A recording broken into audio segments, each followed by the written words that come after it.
The biggest regret I hear from people in their 70s is not about a decision they made, not the career they didn't pursue, the place they didn't move to, the risk they didn't take. It is about a condition they allowed. They spent too much of their lives waiting for the right time. At 75, looking back, they understand. The pressure doesn't ease. The waiting consumed the decades it was waiting for. They waited.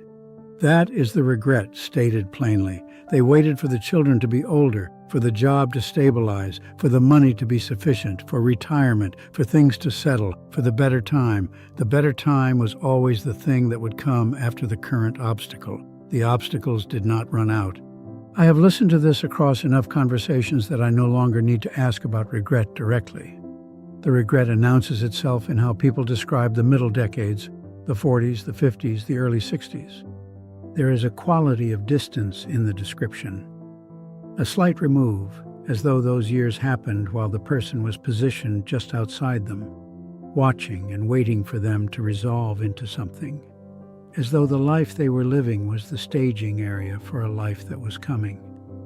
I ask about a specific period, a particular year, a stretch of time, and instead of describing what was in it, the person describes what was around it, what was pending, what they were managing or waiting for. The content of the years is organizing pressures and coming events. The years themselves are thin. This is the pattern I recognize. Not a dramatic absence, not a life unlived, a life attended to at partial capacity, because a portion of the attention was always directed at what was coming next. At 75, with the decade in question 30 years behind them, the thinness of it is visible in a way it was not while they were inside it. I understand the waiting because I did versions of it myself. From inside, the waiting does not feel like avoidance. It does not feel like a life being deferred. It feels like responsibility. The children need more stability before we do the thing. The finances need to be further along. The job is at a critical point. The timing is not right. Each of these is a reasonable assessment of a real situation. The person is not being cowardly, they are being practical. They are managing what is actually in front of them. What is difficult to see from inside this is that the practical waiting and the life-deferring waiting feel identical. The body does not know the difference. The years do not pause while the conditions are managed. The decade in which the children needed more stability is also the decade with a particular quality of energy and health that will not return. The waiting felt like wisdom. The wisdom was real in its way, but it was also the mechanism by which the better time was always arriving and never there. The person at 75 does not regret the wisdom. They regret that the wisdom consumed the years it was trying to protect. The costs arrive in specific forms. I have heard enough of them to know their shapes. The trip that was deferred until after retirement. Not extravagance. Something genuinely important to the person, a place that mattered, an experience they had been intending for years. After retirement, the health changed. The mobility that would have made the trip what it was supposed to be was no longer there. The trip happened in a reduced form or did not happen at all. The deferral was not unreasonable. The cost was real. The relationship allowed to drift during the busy years. A friendship, a sibling, a child seen less than intended because the schedule was full and there would be more time later. The drift was not chosen, but it was allowed.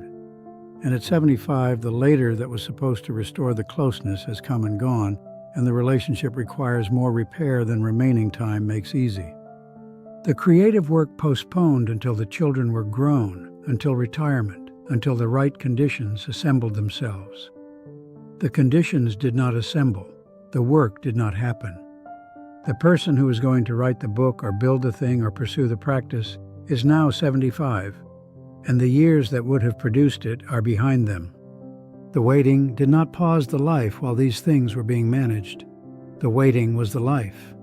The reason the people I speak with did not see this coming is that the better time always felt genuinely close. It was specific. It had a name, after the promotion, after the mortgage was further along, after the last child left. These were real milestones with real dates attached to them. What they did not understand What is very difficult to understand from inside a life in forward motion is that each milestone, when reached, reveals the next obstacle. The promotion arrives and the new position has new pressures. The mortgage improves and another cost appears.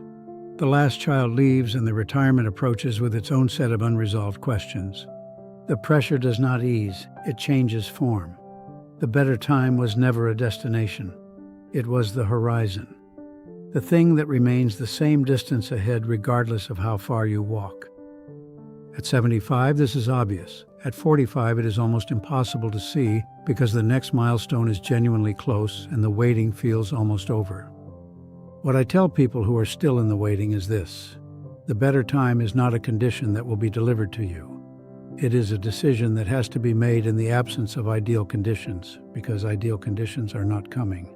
Whatever you are waiting to do, the trip, the conversation, the creative work, the change in direction, the question is not whether the conditions are right. The conditions will never be entirely right.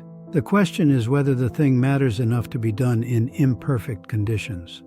Most of the things people wait for until conditions improve are things that matter enough to be done now. They have mattered for years. The waiting has not been about the conditions. It has been about the permission, the feeling that the circumstances have approved the action. The circumstances will not approve it. Permission is not coming from outside. It has to come from you. The biggest regret I hear from people in their 70s is that they waited.